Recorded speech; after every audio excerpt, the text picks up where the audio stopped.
ராகுல் டிராவிடோட பெருமையை இன்னும் பேச வேண்டியது நெறைய இருக்கு.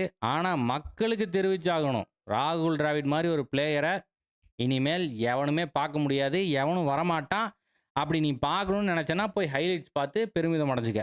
பல்வேறு விதமாக விளையாடக்கூடிய பல பிளேயர்ஸும் கிரிக்கெட்ல அந்த காலத்திலிருந்து இந்த காலத்து வரைக்கும் விளையாண்டுருக்காங்க.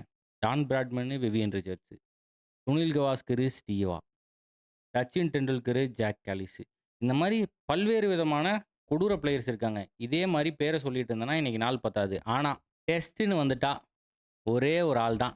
த one and only great wall of India அண்ணன் ராகுல் டிராவிட். தலைவன விட ஊருக்குள்ள பல பேரும் பல மேட்சுகள் அதிகமா விளையாண்டுருக்காங்க. டெஸ்ட் வரலாற்றுல, அதாவது டெஸ்ட் எஸ்டிடில அதிகமா பால் புடிச்சது யாருன்னு தெரியுமா?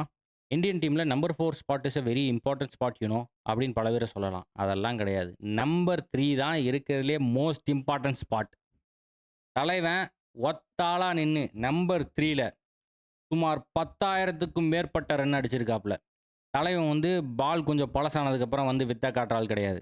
பால் எப்படி இருந்தாலும் சரி, சைனிங் ஆயி 1 கிலோமீட்டருக்கு இந்த சைடு, அந்த சைடு ஸ்விங் ஆனாலும், கட்டைய போட்டு கால் கடியவே நிப்பாட்டுவான் தலைவன். அவன் அவன் முக்கு முக்குன்னு முக்கி போட்டுட்டு இருப்பான். அந்த காலத்திலிருந்து இந்த காலத்து வரைக்கும் எந்தெந்த பவுலர்ஸ் இருந்தாங்களோ, எவ்வளவோ டிசைனெல்லாம் போட்டாங்க. தலைவன ஒண்ணும் பண்ண முடியல. அதுவும் ஷோயப் அக்தர்லாம் 1 கிலோமீட்டர்லேருந்து ஓடி வந்து வரட்டு, வரட்டு, வரட்டுன்னு போடுவாப்ல.